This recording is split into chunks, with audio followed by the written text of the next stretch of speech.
Assalamualaikum warahmatullahi wabarakatuh. Perkenalkan, nama saya Nurmila, prodi PG PAUD kelas 21A. Di sini saya akan menjelaskan tentang model pembelajaran. Di sini saya akan menjelaskan tentang materi model pembelajaran. A. Konsep model pembelajaran. Dalam pembelajaran dikenal beberapa istilah yang saling berkaitan. Istilah yang dimaksud terdiri dari model pembelajaran, pendekatan pembelajaran, strategi, metode, dan teknik taktik pembelajaran. Kelima istilah memiliki konsep sendiri-sendiri.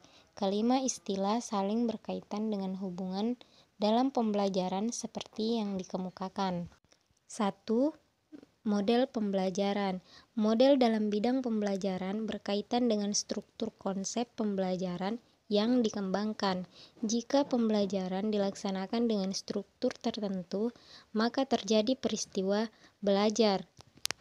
Model ini berfungsi untuk merancang dan merumuskan tujuan pembelajaran secara spesifik, mengembangkan dan menetapkan materi pembelajaran, merumuskan aktivitas belajar yang spesifik. Dengan model yang digunakan akan dapat dirancang pembelajaran yang sesuai dengan karakteristik dan kebutuhan perkembangan anak yang akan dikembangkan. Yang kedua yaitu pendekatan pembelajaran. Pendekatan atau approach diartikan sebagai cara pandang atau sekumpulan asumsi yang berhubungan dengan karakteristik pembelajaran. Pendekatan pembelajaran merupakan prinsip-prinsip kepercayaan atau ide-ide tentang hakikat belajar yang diterjemahkan ke dalam pembelajaran.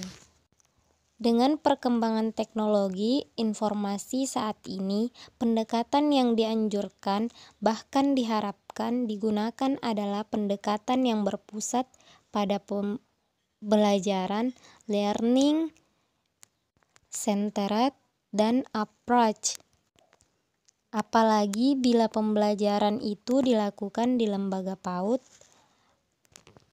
anak menjadi fokus utama pembelajaran. Dan yang ketiga yaitu strategi pembelajaran. Strategi pembelajaran tergambar dalam urutan kegiatan melalui komponen metode pembelajaran, media pembelajaran, dan waktu yang digunakan. Strategi yang efektif adalah strategi yang dapat membantu anak menghubungkan antara teori dan aplikasi praktis serta menghasilkan belajar yang lebih produktif. Yang keempat yaitu metode pembelajaran. Metode adalah rencana keseluruhan penyajian materi secara tertib. Tidak ada bagian yang bertentangan dan yang semuanya didasarkan pada pendekatan yang dipilih.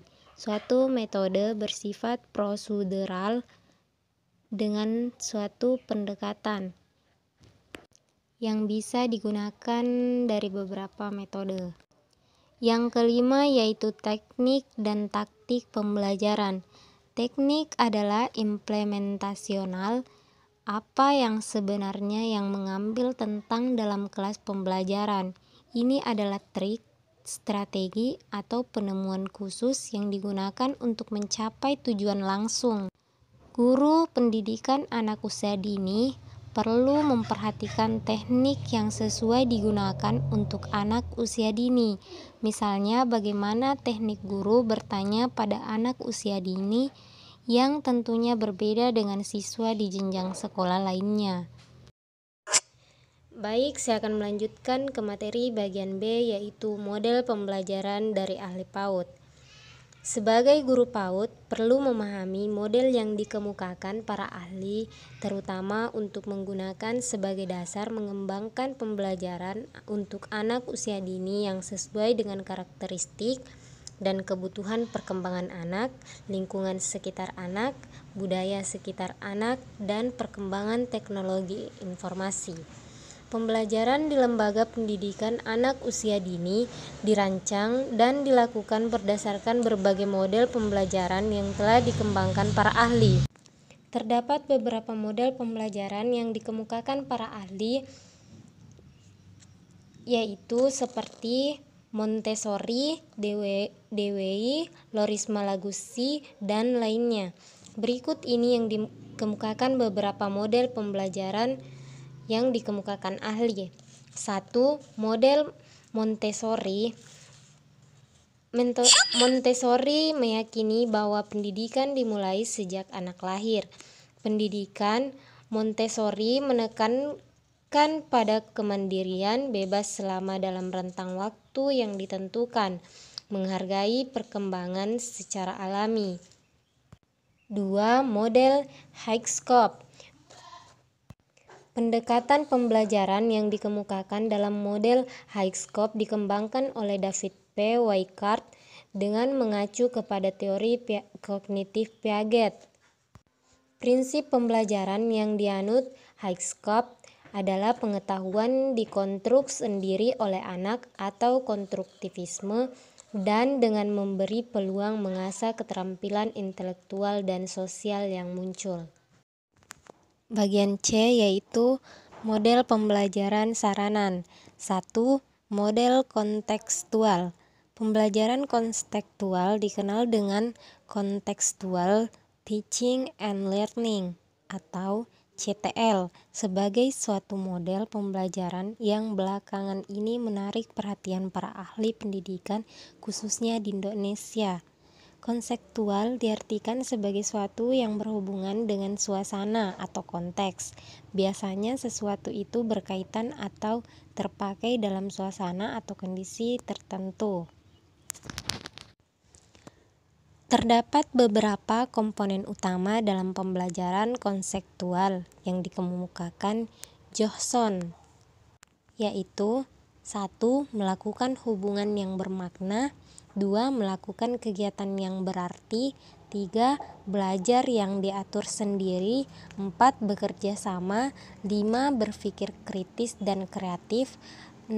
Mengasuh atau memelihara pribadi siswa, 7. Mencapai standar yang tinggi, dan 8.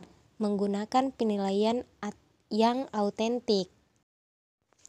2. Model kooperatif. Pembelajaran kooperatif sebagai tanda terjadinya pergeseran dari pembelajaran berpusat pada guru ke pembelajaran berpusat kepada anak atau siswa.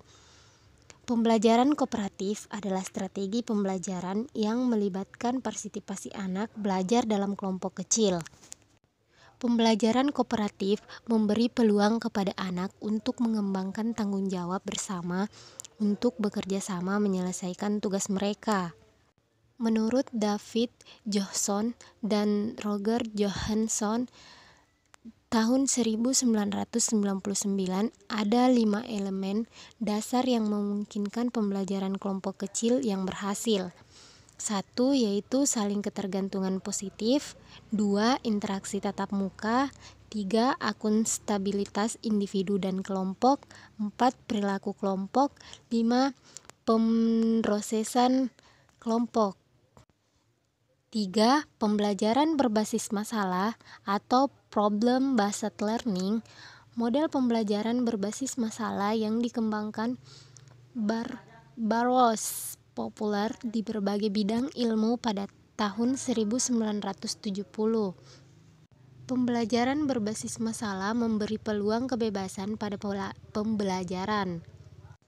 Pembelajar bebas mengidentifikasi permasalahan, melakukan, mengumpulkan, dan menggunakan data untuk menentukan pemecahan. Pembelajaran berbasis masalah memiliki 5 asumsi utama, yaitu permasalahan sebagai berikut. 1. Pemandu, 2. Kesatuan dan alat evaluasi, 3. Contoh, 4. Sarana yang memfasilitasi terjadinya proses berpikir, 5. Stimulus dalam aktivitas belajar. Keberhasilan pembelajaran berbasis masalah dipengaruhi oleh beberapa hal, yaitu 1. Analisis tugas, 2. Perumusan masalah, 3. Urutan pembelajaran, dan 4. Peran fasilitator. Baiklah, cukup itu saja penjelasan dari saya tentang model pembelajaran. Cukup sekian. Assalamualaikum warahmatullahi wabarakatuh.